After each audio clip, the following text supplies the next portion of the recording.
Jemaat yang dikasihi Tuhan, kita bertemu kembali dalam Renungan Bina Iman GKI Klasis Solo.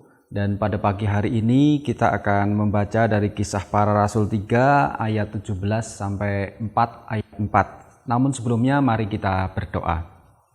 Kami mengucap syukur kepadamu Tuhan untuk pagi ini, Kau yang telah menolong kami, sehingga bangun dalam keadaan segar dan kami pun siap untuk mendengar firman-Mu. Biarlah firman ini menjadi kekuatan bagi kami Tuhan, dan kami mohon pertolongan Roh Kudus untuk menolong kami, membimbing kami, sehingga kami dapat memahami firman-Mu ini dengan benar, dan kami boleh mengaplikasikan dalam kehidupan sehari-hari. Terima kasih ya Tuhan, di dalam Yesus kami berdoa. Amin. Saudara, mari kita mencermati firman Tuhan ini, dan bersama-sama kita akan membaca dari Kisah Para Rasul 3 ayat 17 sampai 4 ayat 4 demikian. Hai saudara-saudara, aku tahu bahwa kamu telah berbuat demikian karena ketidaktahuan, sama seperti semua pemimpin kamu. Tetapi dengan jalan demikian Allah telah menggenapi apa yang telah difirmankannya dahulu dengan perantaraan nabi-nabinya, yaitu bahwa Mesias yang diutusnya harus menderita. Karena itu sadarlah dan bertobatlah, supaya dosamu dihapuskan, agar Tuhan mendatangkan waktu kelegaan dan mengutus Yesus yang dari semula diuntukkan bagimu sebagai Kristus.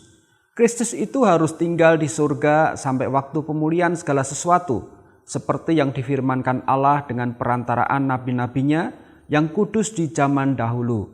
Bukankah telah dikatakan Musa, Tuhan Allah akan membangkitkan bagimu seorang nabi dari antara saudara-saudaramu, sama seperti aku, dengarkanlah dia dalam segala sesuatu yang akan dikatakannya kepadamu.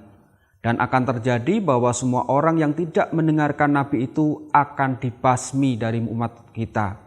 Dan semua nabi yang pernah berbicara, mulai dari Samuel dan sesudah dia, telah bernubuat tentang zaman ini.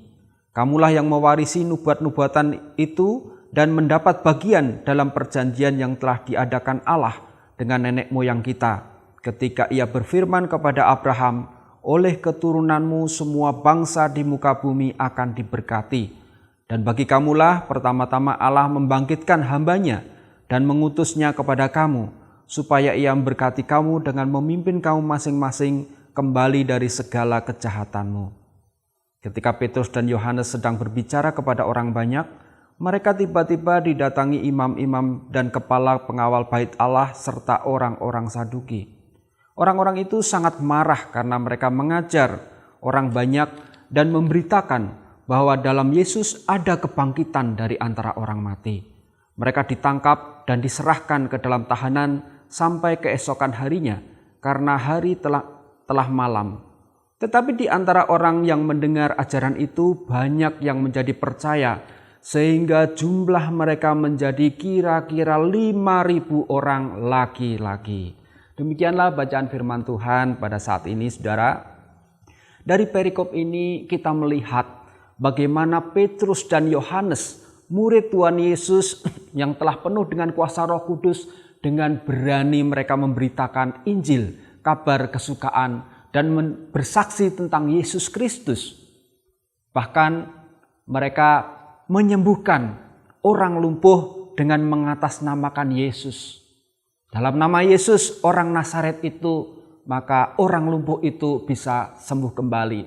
Saudara, ini mengejutkan bagi orang-orang Yahudi, sehingga mereka terus mengikuti Petrus dan Yohanes. Akhirnya pada waktu jam sore hari menjelang jam ibadah, maka Petrus dan Yohanes masuk ke bait Allah, tetapi orang banyak tetap mengikuti mereka, sehingga Petrus dan Yohanes akhirnya diserambi Salomo berbicara kepada mereka. Orang-orang banyak ingin mendengar bagaimana Petrus dan Yohanes memiliki kuasa yang demikian besar. Maka Petrus dan Yohanes pun berbicara kepada mereka tentang Yesus Kristus.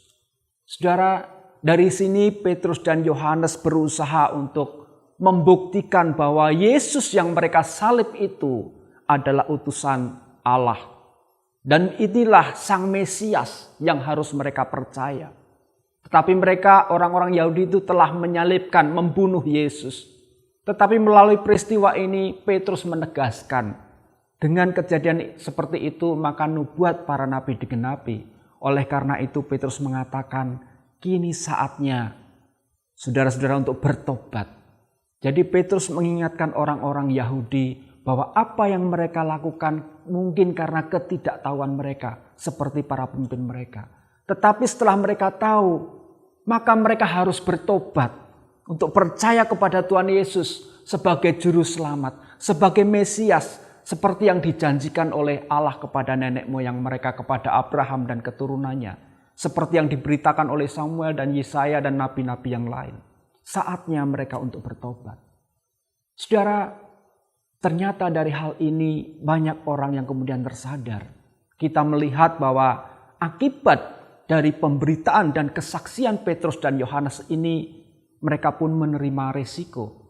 Yang pertama, mereka akhirnya ditahan, ditangkap oleh kepala pengawal bait Allah dan orang-orang Saduki dan para imam. Petrus dan Yohanes akhirnya dijebloskan ke dalam tahanan. Karena apa?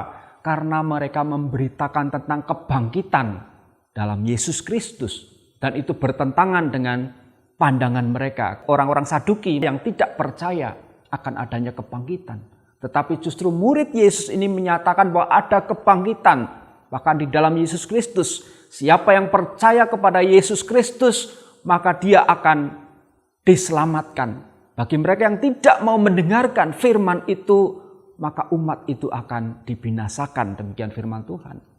Itu yang pertama, bahwa mereka menerima risiko harus ditahan, dijebloskan ke dalam penjara. Dan Petrus dan Yohanes tidak gentar. Mereka tahu risiko itu dan mereka melaksanakannya. Resiko yang kedua, ini resiko yang positif, sebenarnya bukan resiko. Tapi akibat dari pemberitaan itu kita melihat bahwa walaupun Petrus dan Yohanes dijebloskan ke dalam tahanan, tetapi kita menyaksikan jumlah orang yang percaya kepada Tuhan Yesus bertambah menjadi 5.000 orang laki-laki. Berarti belum termasuk anak-anak atau perempuan.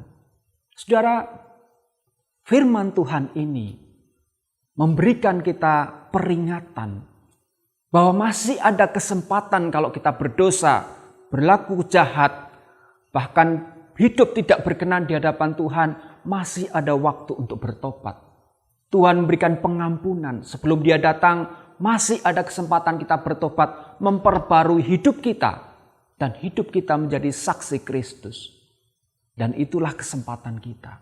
Dalam Advent ketiga ini, kita pun juga diingatkan untuk terus memberitakan kasih Tuhan. Advent ketiga, kalau kita lihat di gereja kemarin, warna lilinya pink, warna merah muda, artinya ada pengharapan.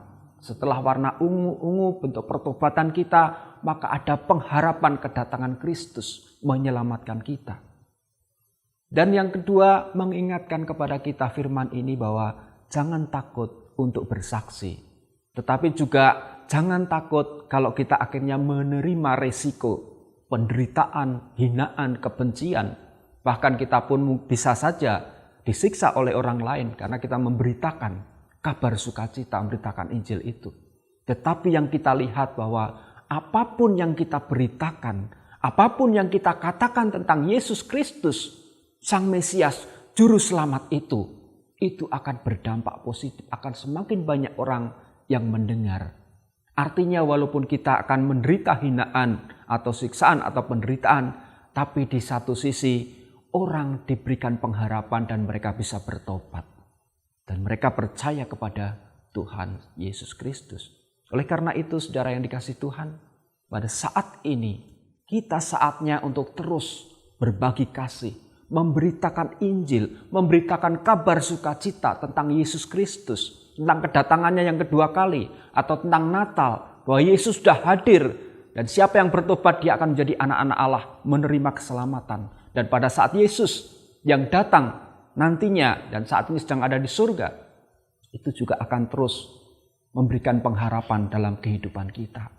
Allah Trinitas, Tuhan Yesus, Allah Bapa dan Roh Kudus yang sekarang ada dalam kehidupan kita tetap akan menyertai kita. Dia yang akan memperlengkapi kita sehingga jangan takut untuk memberitakan kasih Tuhan melalui sikap hidup kita, melalui kata-kata kita, bahwa kebenaran harus dinyatakan dan kita harus berani untuk menyatakan kebenaran. Kiranya Tuhan memberkati. Mari kita berdoa. Kami mengucap syukur padamu Tuhan untuk firman-Mu pada pagi hari ini. Kami diingatkan melalui Petrus dan Yohanes, melalui kisah para rasul ini, bahwa kami harus berani untuk bersaksi tentang Kristus walaupun kami harus menanggung risiko dari hal itu. Tapi dengan kesaksian itu akan banyak orang mendengar kasih Tuhan dan mereka memiliki pengharapan di dalam Tuhan untuk menerima keselamatan di dalam Yesus Kristus. Juga mampukan kami untuk terus memperbarui diri, dan kalau kami bersalah di hadapan-Mu Tuhan, biarlah kami mohon ampun di hadapan Tuhan, karena Engkau tetap mengampuni kami.